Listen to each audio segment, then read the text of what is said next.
Hasta el domingo pasado, lo último que el Señor nos compartió a través del Espíritu Santo fue el capítulo 14, donde el Señor nos hablaba acerca de la correcta aplicación de los dones en la iglesia local. Todos hemos sido dotados de dones del Señor, pero esos dones tienen un propósito, que es edificación de la iglesia. Educar, exhortar, corregir. La edificación de la iglesia siempre proviene de la palabra profética revelada, la palabra de Dios revelada. En la antigüedad, Dios le entregó su palabra a los profetas. Ellos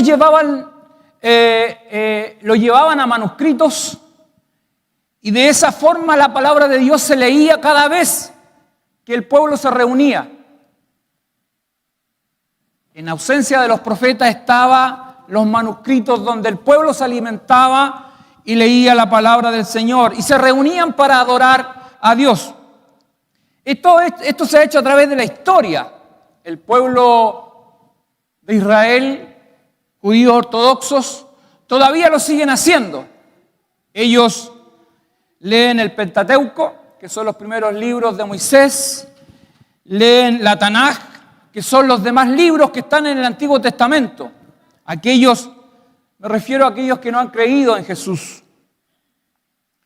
Pero también en el tiempo de los apóstoles, Dios les reveló a ellos lo que nosotros hoy día conocemos como el Nuevo Testamento. Y este libro sustenta a la iglesia de Cristo hoy día, a judíos mesiánicos que se han convertido a Cristo, que lo hicieron desde el minuto en que creyeron en Jesucristo y de manera masiva cuando cae el Espíritu Santo, ¿no es cierto?, viene y desciende, como decía el himno que cantaba nuestra hermana. Muchos se convirtieron a Cristo, muchos judíos, y a ellos los conocemos como hermanos judíos mesiánicos. Y la palabra del Señor está entonces para alimentar a hermanos judíos mesiánicos y hermanos gentiles como nosotros. Así somos conocidos. Y Pablo en este capítulo le enseña acerca del uso de los dones. Específicamente habla del don de lenguas, el orden que tiene que tener y que es necesario para edificación de la iglesia, la interpretación de la lengua. Es decir, si no hay interpretación, no hay quien traduzca, no tiene sentido hablar de manera pública en lengua porque nadie va a entender. Y de esa manera lo que él señala y dice que en orden de importancia o en orden en cuanto a comunicación, la profecía tiene un rol relevante dentro del pueblo de Dios. Y para nosotros hoy día la profecía se refiere a este libro que ya está cerrado, la parte canónica de la palabra profética de Dios está cerrada y está acá. No hay más libros que el Señor quiera entregar, aunque algunos por ahí andan creando algunos nuevos libros del Nuevo Testamento, que quieren acomodar la palabra del Señor a sus propias concupiscencias. Pero no hay más que lo que la palabra del Señor hoy día nos enseña. Por lo tanto, el capítulo 14 finalmente nos dice que todo es para edificación de la iglesia. Cuando nosotros hablamos de la palabra del Señor, no son de nuestras propias experiencias, de las cosas que nos ocurren, de nuestros éxitos o fracasos personales, o lo exitoso que hemos sido en la vida profesional, no. Eso no es lo que edifica al pueblo. Lo que edifica a la iglesia de Cristo es la palabra del Señor. Distinto es si yo puedo acompañar de algún testimonio, como lo hizo nuestra hermana, de lo que Dios hizo con su padre. Pero lo relevante es esto. Así que Pablo termina el capítulo 14 diciendo, así que hermanos, procurad profetizar, dice. Procurad profetizar, es decir, procurad hablar de esto, de la palabra del Señor. Sin embargo, dice, y no inspiráis el hablar en lengua, porque es una manifestación y un don más del Espíritu. Pero dice, pero hágase todo decentemente y con orden. Y cuando nosotros entendemos la palabra decentemente y con orden, significa que debemos ser capaces de entendernos, debemos hablar en un idioma en que todos lo entendamos, en nuestro caso es el español, ¿no es cierto? Vaya a la casa del Señor, que allá se habla en castellano, y al alcance de todo entendimiento, siempre lo escuchamos en las calles. Los hermanos antiguos, ¿no es cierto?, tenían ese lenguaje que usaban en la predicación a la calle. Estamos parados en el cantón de esta calle. Yo ni sé lo que es cantón, pero también lo decía porque los demás lo decían. Y así fuimos desarrollándonos como iglesia local. Y hoy el apóstol quiere responder a la iglesia de Corintio y a nuestra iglesia también acerca de la resurrección de los muertos. Porque este era otro de las cosas que estaban ocurriendo en la iglesia de la época. Y él aborda este tema porque se estaban mezclando doctrinas, como hoy día también ocurre. Cuando se desconoce la palabra del Señor, en las congregaciones se comienzan a introducir doctrinas que están fuera de las Sagradas Escrituras. Y en ese tiempo, lo que estaba ocurriendo, habían dos corrientes de pensamiento. Una eran la cultura griega, que ellos creían en la separación del alma y del cuerpo como tal. El cuerpo era algo corrupto, el cuerpo era algo pecaminoso y el alma era algo puro. Por lo tanto, ellos separaban esto y podían pecar porque el cuerpo era corrupto, pero el alma no se tocaba porque era pura. Entonces, cuando morían, el alma iba a un lugar especial porque era pura y el cuerpo ahí quedaba y no había resurrección. Esa era lo que se decía en la cultura griega. Y había otra doctrina dentro de los mismos judíos que eran los saduceos, que ellos no creían en la resurrección. Y estas cosas se estaban introduciendo en la iglesia de Corinto. Estaban tomando cuerpo. Y por lo tanto, Pablo tiene que hablarle a la iglesia acerca de esto para corregir este error. Pablo lo que enseña es que todo aquel que ha sido llamado por el Señor, lo que hace es duerme cuando parte de este mundo. Y no es que duerme su alma, sino que su cuerpo duerme, independientemente que se pudre, ¿no es cierto?, se vuelve polvo. Lo que él está diciendo, ¿por qué habla de la palabra dormir? Porque está hablando de que eso tiene un tiempo, hasta que el Señor venga. En cambio dice que el alma va al Señor.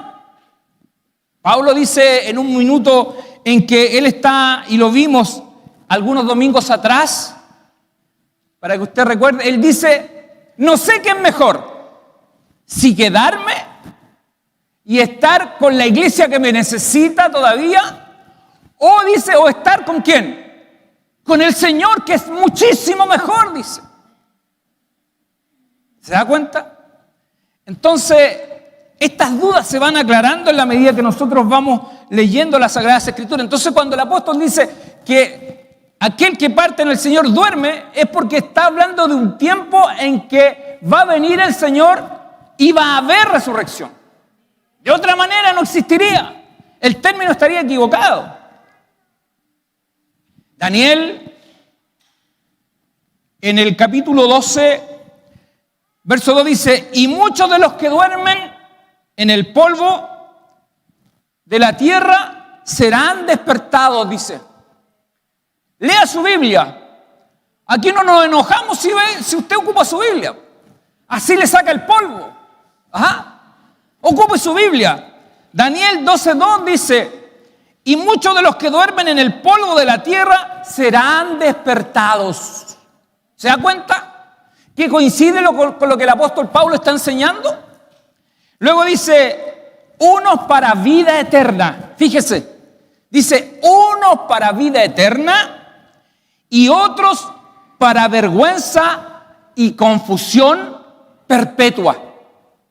Eso está diciendo que aquellos que tengan que presentarse ante Dios al juicio final, ¿no es cierto?, tienen que resucitar.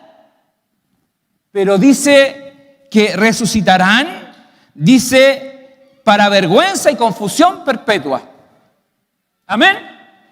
Entonces esto le va dando sentido a lo que el apóstol está enseñando. Y cuando nosotros leemos, si usted va a su Biblia en 1 Corintios 15 del 1 al 8, vaya leyendo y vamos compartiendo la palabra del Señor. Aquí lo que Pablo está enseñando acerca de los fundamentos del Evangelio. ¿Cuáles son los fundamentos? Cristo vino, el Hijo de Dios Jesús, se hizo carne, habitó entre nosotros. Trajo las buenas nuevas de salvación y vida eterna, pero Él murió. Murió. Él dio su vida, dio su sangre. Murió de manera sustituta porque Él no tuvo pecados. Pero nos sustituyó a nosotros. Así es. Pero luego de su muerte, la palabra del Señor nos dice que al tercer día resucitó de entre los muertos. Amén. Entonces comienza reforzando esto. Jesucristo, Él murió por los pecados de la humanidad. Él dio su vida, Él dio su sangre. No siendo pecador, Él murió por cada uno de nosotros. Y esto lo dice el libro de Isaías. Pablo no está inventando nada. Él tiene una palabra de Dios revelada. Y si usted va a Isaías 53, versos 6 y 7, hablan acerca del siervo sufriente y habla de que Él tiene que morir en la cruz. Él da su vida, da su sangre. Lo dice el libro de Isaías 53. Confirma lo que el apóstol está diciendo en esta hora. Pero también en el Salmo 16, verso 10, habla acerca de que Dios no permitiría que su santo viera corrupción. Es decir, no pasaría por la corrupción, por la putrificación del cuerpo y que se volviera polvo. No dejaría que su santo viera corrupción. Por lo tanto, está hablando de la resurrección de Jesús. Está hablando de la resurrección del Maestro. Entonces, cuando el apóstol está hablando particularmente de esto, y está hablando de que el Señor resucitó de entre los muertos, no están haciendo una inferencia de algo como histórico donde dice, bueno, la tumba estaba vacía, porque si la tumba estaba vacía, entonces por consecuencia concluyo que Jesús resucitó. Eso podría ser cuestionado. Podría decir, bueno, se pusieron de acuerdo algunos, robaron el cuerpo de Cristo, entonces luego dijeron que resucitó. Que fue el argumento que usaron, en este caso, los religiosos de la época, los sacerdotes. Se confabularon para decir eso. Digan que alguien robó el cuerpo. Y ahora andan diciendo que ese Jesús resucitó.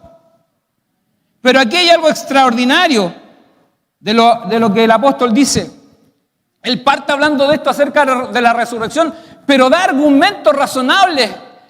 Dice que el Señor se le apareció a Cefas. Él se le apareció a Pedro. ¿Cierto? Luego se le aparece a otros más. Luego se le aparece a más de 500 hermanos a la vez. ¡Qué extraordinario! Podrían haberse puesto a lo mejor 12 de acuerdo si uno le concede el derecho a la duda. Bueno, 12 se pusieron de acuerdo y inventaron la historia de Jesús. Pero ponerse de acuerdo más de 500 personas, eso es imposible. Todos ellos fueron testigos de la resurrección de Jesucristo. Se le apareció a los 12, se le apareció a los que iban camino a Emaús, ¿se acuerdan? Iban 2 caminos a Emaús y estaban apenados porque el maestro había muerto. Y el Señor se le aparece. Y así se le aparece a mucha gente, dando testimonio que Él resucitó. Y cuando Él da testimonio que resucitó, no se está refiriendo a un espíritu. Jesús mismo se le aparece y le dice, tocadme. ¿Sí o no? ¿Se acuerda que había uno que no creía? ¿Qué dijo ese? Si yo pudiera tocarlo, entonces creeré. Antes de eso no. Ese era Tomás. ¿Qué le dijo el Señor? Mete tu mano en mi costado para palpar que Él era real. Por lo tanto, lo primero que el apóstol le deja asentado de que el Señor resucitó. Es lo primero. Y da testimonio de eso. Es más, le dice, muchos de los que vieron a Jesús, de esta multitud de personas, todavía viven. Algunos han dormido en el Señor, le dicen estos versos, pero otros todavía viven. Si ustedes tienen duda de lo que yo estoy diciendo, vayan, pregúntenle a ellos. Ellos son fieles testigos de la resurrección de Cristo. Y dice, miren, yo soy el último, dice. Soy como un abortivo, o sea, fuera de tiempo. El Señor se me aparece a mí, le dice. También me da el privilegio de poder hablar con Él, de verlo, de estar con Él. Por lo tanto, deja sentado acerca de la resurrección. ¿Por qué? Porque lo que estaba ocurriendo dentro de la iglesia, decían que la resurrección de los muertos no existía, que no íbamos a resucitar. Y Jesús le dice, Pablo le dice, pero lo primero que les quiero decir es que Jesús resucitó. Y esto es fundamental para el Evangelio de Jesucristo, para la buena nueva salvación y vida eterna, porque si no hay resurrección, entonces nada tiene sentido. Y si usted ve los versos del 10 al 19, que él está reconociendo acá que junto con su llamado, él ha tenido una gran responsabilidad de predicar el Evangelio. Pero que en realidad, independientemente que él estaba trabajando quizás mucho más que todos los apóstoles, dice, no soy yo, no son mis capacidades, sino que es la gracia de Dios en mí. Y esto es lo relevante, que cada uno de nosotros debe ser usado con la gracia del Señor. ¿No es cierto? Algunos trabajan más que otros, pero lo importante de esto es ser usado con la gracia del Señor. Si no hay gracia de Dios, entonces nuestras palabras no tendrán el impacto que tienen que tener, porque es el Espíritu Santo el que toca las vidas, es el Espíritu Santo que está llegando a su corazón. Entonces le dice, pero si Jesucristo no resucitó,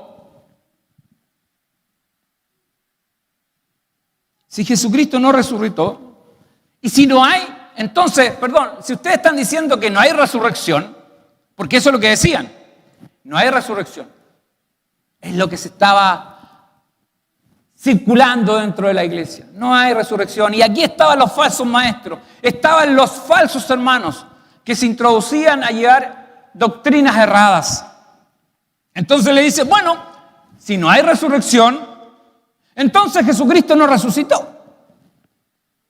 Y si Jesucristo no resucitó, vana es nuestra predicación, vana es todo lo que estamos haciendo, vana es nuestra fe. Estamos testificando de un Dios que nosotros decimos que resucitó a Jesús y nosotros estamos diciendo que somos testigos, entonces somos testigos falsos. Porque si pensamos de esa forma, entonces Jesús no resucitó. Pero entonces si Jesús no resucitó, entonces nada tiene sentido. No hemos sido entonces llamado de muerte a vida, po.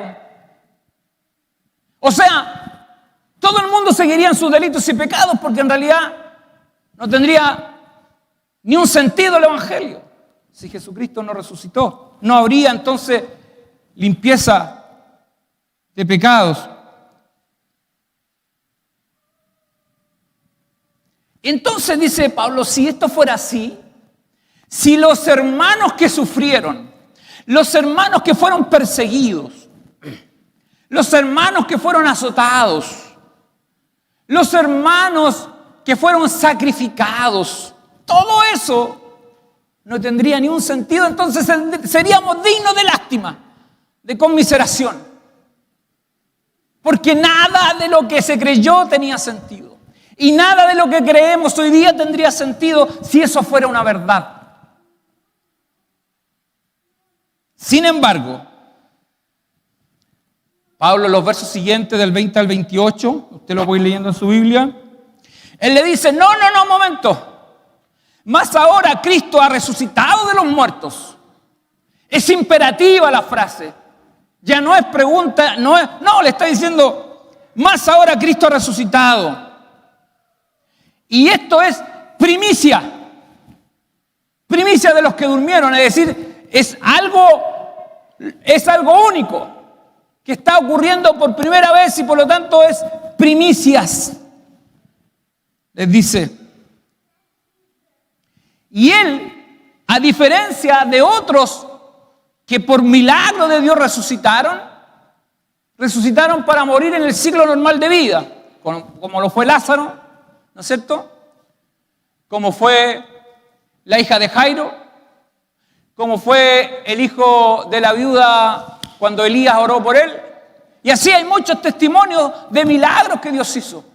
Pero ellos resucitaron para volver a morir.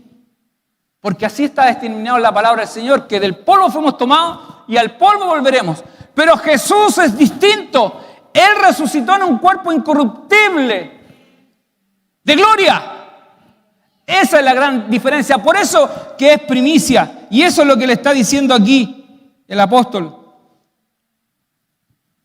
No era un espíritu, no era algo que se andaba apareciendo, sino que él estaba en un cuerpo transformado, glorificado. Y así se le aparece a mucha gente. A más de 500 a la vez, dice, ¿no es cierto?, el apóstol, y que lo dice también el Nuevo Testamento, en los Evangelios. Habla acerca de cómo se aparece el Señor. El cuerpo de Jesús era palpable, lo podían tocar. Había materia en él.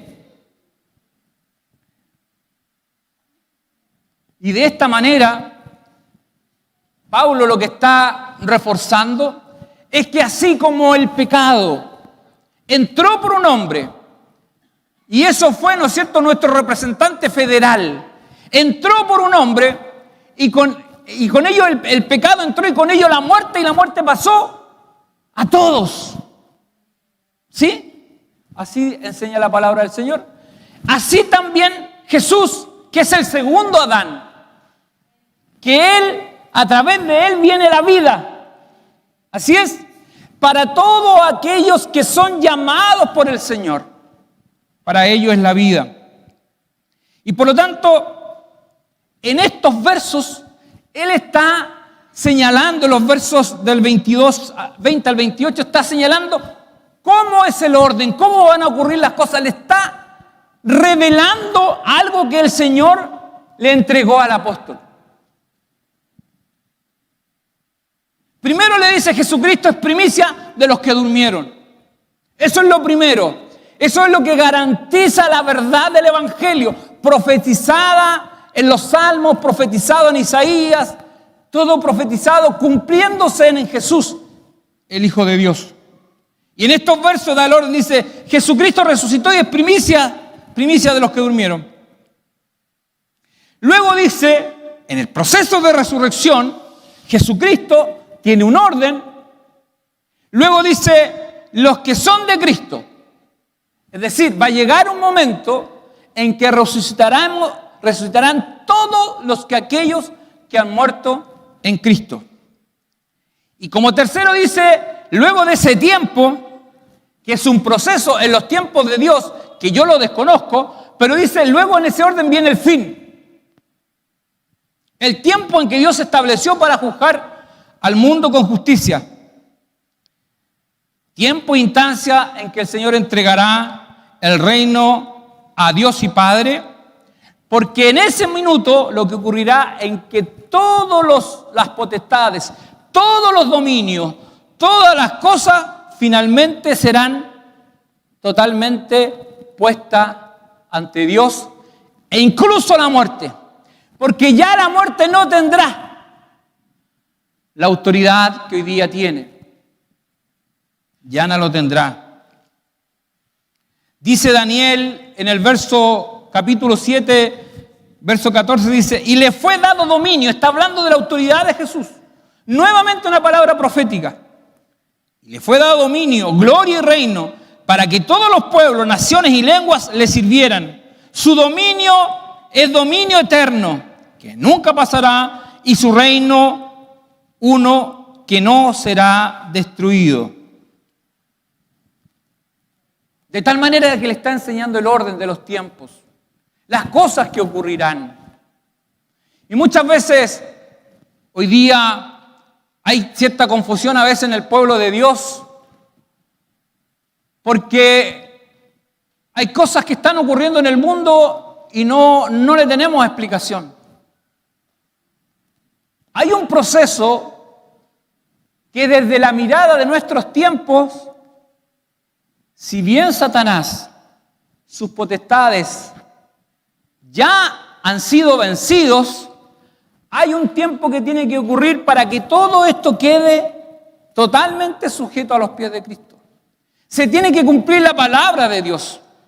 Por eso que vemos las cosas que vemos. Por eso vemos que el pecado sigue de alguna manera reinando. Porque hoy día lo que el Señor está haciendo, está llamando a su pueblo. Todos aquellos que han sido apartados para el Señor, aquellos que desde antes de la fundación del mundo están predestinados para salvación, hoy día el Señor está llamando. Sigue llamando. Y hasta que eso se cumpla, hasta que estén todos aquellos que son los del Señor, entonces los tiempos se irán cumpliendo a cabalidad como el Señor así lo tiene determinado. Y les sigue fortaleciendo y hablando a estos hermanos, y en los versos 29 al 34 les dice, y que el verso 29 es un verso bastante complejo.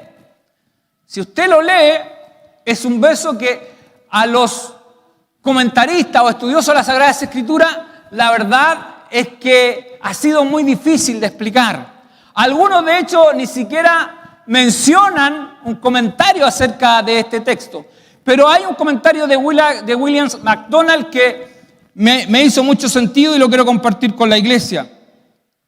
Porque justamente él está haciendo referencia acerca de algunos hermanos que se bautizaban por aquellos que habían muerto. Entonces uno comienza a pensar y decir, pero bueno, ¿cómo alguien se va a bautizar por alguien que ya está muerto? Si cuando murió ya todo se acabó, digamos. La persona duerme, el creyente, estamos hablando siempre de creyente, duerme en el Señor y el alma de la persona va a estar con el Señor. Entonces, ¿qué sentido tiene este texto? Bueno, el comentarista que habla acerca de esta parte y da luz acerca de esto, señala que en la época habían hermanos en Cristo que declaraban públicamente su fe a través del bautismo. Es decir, cuando uno se bautiza, declara públicamente su fe, que es seguidor de Jesucristo, que ha creído en Él y que se considera parte de los salvados. Entonces, ¿qué ocurría con esto? Era que esas personas, porque la iglesia en ese tiempo estaba constantemente perseguida, había una persecución sin cuartel. Entonces, lo que estaba pasando con aquellos hermanos que declaraban públicamente su fe, había una tremenda persecución y ellos eran martirizados. Muchos de ellos morían por causa del Evangelio de Jesucristo. Y otros hermanos que esta situación no los atemorizaba, sino que ellos estaban dispuestos a ponerse en la misma fila para ser bautizados y reconocer a Jesucristo como su Salvador. Por lo tanto, ellos se ponían en la fila e iban reemplazando a los que iban muriendo. No es que se bautizaban en nombre de los que morían, sino que tomaban el lugar de aquellos que producto de declarar su fe, morían. Y tiene mucho sentido lo que el comentarista bíblico habla acerca de este texto que quizás podría haber dejado alguna duda. Pablo luego dice, ¿qué sentido tendrían todos los padecimientos que yo he vivido? ¿Qué sentido tiene que enfrentarme a diferentes ciudades donde he ido formando iglesias hablando de Cristo si en realidad Cristo no resucitó? No tiene sentido exponer mi vida, ¿para qué? No tenía ni un sentido. Por eso que le aconseja en estos mismos versos, les aconseja a los hermanos, les dice, hermanos queridos, cuídense de aquellas malas juntas. Así les dice. Si usted lee los textos, les aconseja que no se reúnan con falsos maestros, no se reúnan con falsos hermanos, que desde la ignorancia y desde el desconocimiento, muchas veces hablan de esto sin conocer la palabra del Señor y argumentan cosas que no tienen ni un sentido, no tienen sustento. Y ya en los versos 51 al 57, después de haber señalado todo esto, todas estas cosas que hemos compartido acerca de los fundamentos del Evangelio, acerca de lo que significa la resurrección, el sustento que tienen las Sagradas Escrituras, les dice, miren hermanos, les voy a revelar un misterio. En los versos 51 al 57. He aquí dice, os digo un misterio. No todos dormiremos. Porque muchas personas se preguntaban, bueno, pero entonces, si hay que pasar por la muerte, ¿qué va a pasar con los que quedamos vivos? Si son los que van a resucitar son solamente los muertos. Era la gran pregunta que ellos tenían. Bueno, ¿y qué pasa si el Señor viene y yo estoy vivo? ¿Tendré que esperar morirme? ¿Qué va a pasar con los que estamos vivos cuando el Señor venga? Pues esa era la gran pregunta. Si usted se da cuenta, los argumentos anteriores y los textos anteriores hablan de aquellos que durmieron en Cristo. Resucitarán, y está hablando de la resurrección de los muertos. Y la pregunta era, ¿y qué va a pasar con los que estamos vivos? ¿Qué va a pasar si suena la final trompeta y yo estoy vivo? ¿Me tendré que quedar? Algunos hermanos podrían preguntarse eso. Bueno, aquí el apóstol está respondiendo. Vamos a su Biblia. 51 al 57. Dice, he aquí os digo un misterio. ¿Se da cuenta? Que ahí hay palabra del Señor revelada. He aquí os digo un misterio. Dice, no todos dormiremos. No todos dormiremos. Dice, pero todos seremos transformados. ¿Se da cuenta? No todos dormiremos, pero todos seremos transformados. Lo que él quiere decir, que aquellos que durmieron en el Señor y aquellos que estamos en vida cuando suene la final trompeta, todos seremos transformados. A todos el Señor nos dará un cuerpo incorruptible de gloria. En un momento, dice, en un abrir y cerrar de ojos. Esos son segundos. No sé cuánto milésimas de segundo dura un pestañeo, digamos, pero debe ser muy poco. Así lo ejempliza, da el ejemplo el apóstol, dice, en un abrir y cerrar de ojos. A la final trompeta, cuando suene la trompeta del Señor, dice, se tocará la trompeta y los muertos serán resucitados incorruptibles. Dice, y nosotros porque Él está hablando en vida. Y nosotros seremos transformados. ¿Por qué? Porque es necesario que este cuerpo que es corruptible, este cuerpo que no puede presentarse ante Dios, tiene que ser vestido o transformado en un cuerpo incorruptible. Por eso que Él habla de esto. Dice, porque es necesario que esto corruptible se vista de corrupción y esto mortal se vista de inmortalidad. Es decir, el cuerpo que hoy día tenemos pasa por el proceso de la muerte porque en realidad es un cuerpo pecaminoso, contaminado. Pero este cuerpo se tiene que vestir de inmortalidad, dice la palabra del Señor. Y cuando esto corruptible, este cuerpo, dice, se haya vestido de incorrupción y esto mortal se haya vestido de inmortalidad, dice, entonces se cumplirá la palabra que está escrita. Sórdida es la muerte en victoria. Porque si bien es cierto, la muerte es algo que nadie quiere experimentar porque muchas veces es una cosa dolorosa, es un valle oscuro, ya la muerte ya no tendrá la victoria. Ya no podrá sobre un cuerpo que es inmortal, sobre un cuerpo incorruptible. Por eso le dice el apóstol, hace esta pregunta: ¿dónde está, oh muerte, tu aguijón?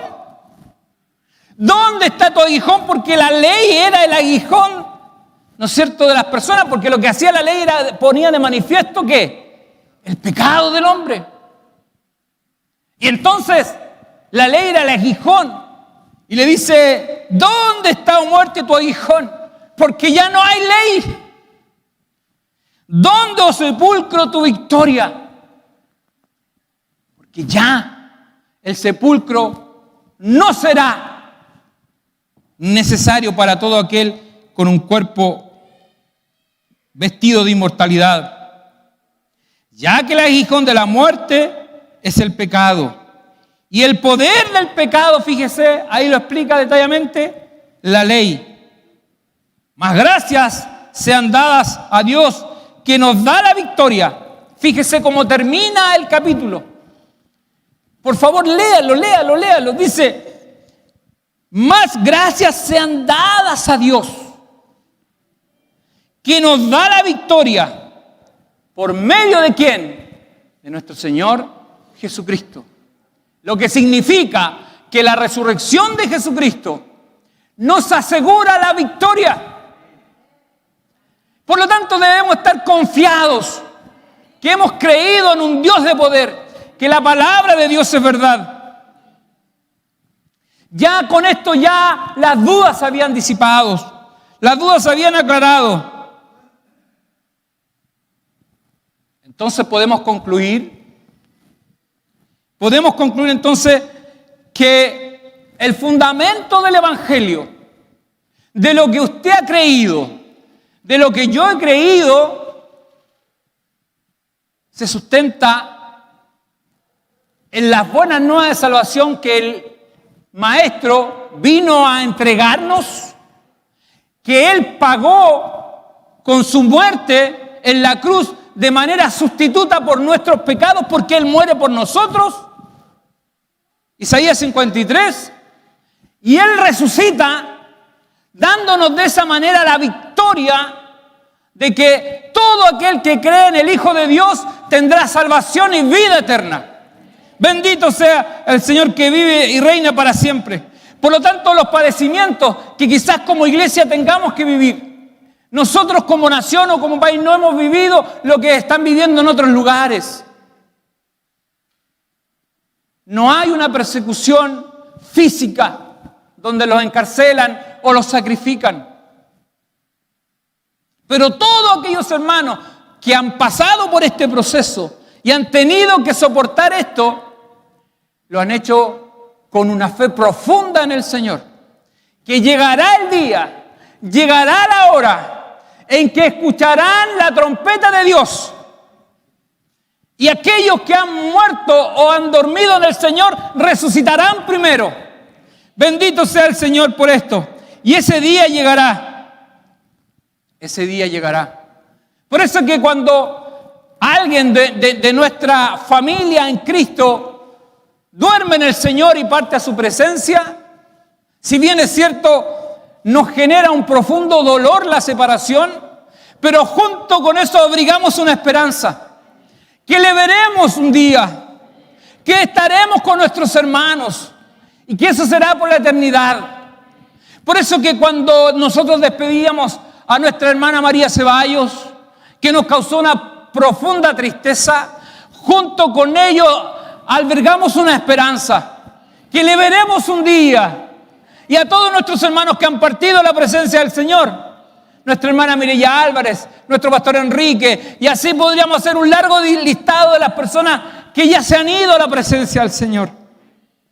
Albergamos esto, que Jesucristo murió y resucitó por todo aquel que ha creído, aquel que ha sido llamado. Por lo tanto, como iglesia del Señor mantenemos esa esperanza. Y yo quiero animarles en el Señor, que nos fortalezcamos en su palabra, que creamos esto, que quizás vienen tiempos difíciles para la iglesia, vienen tiempos difíciles para nuestro país.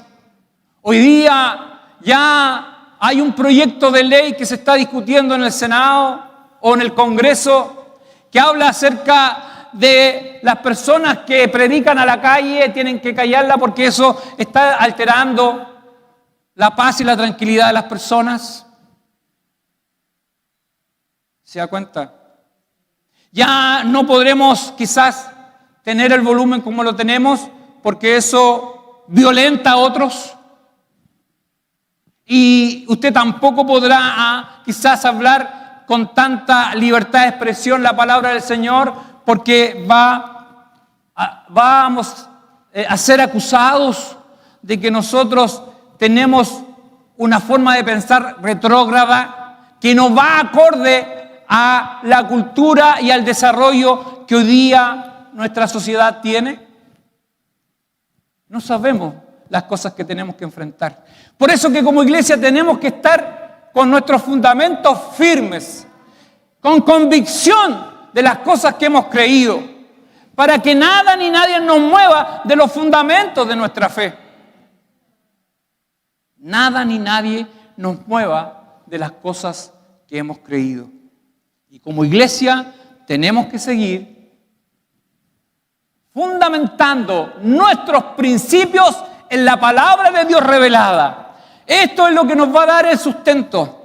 El Señor nos va a través de su Espíritu Santo capacitar para tener que enfrentar todas aquellas cosas que hoy día nos atemorizan. ¿No es cierto? Los hermanos que tuvieron que pasar y enfrentar todas estas situaciones, incluso de muerte, si hubiera sido por sus propias fuerzas, lo más probable es que hubieran desfallecido. Pero el Espíritu Santo les acompañó hasta el último minuto de vida que tuvieron. Y que el Señor a nuestra iglesia, a cada uno de nosotros, nos sustente hasta el último minuto de vida que tengamos. Para el Señor que vive, para Él doy toda la honra y toda la gloria.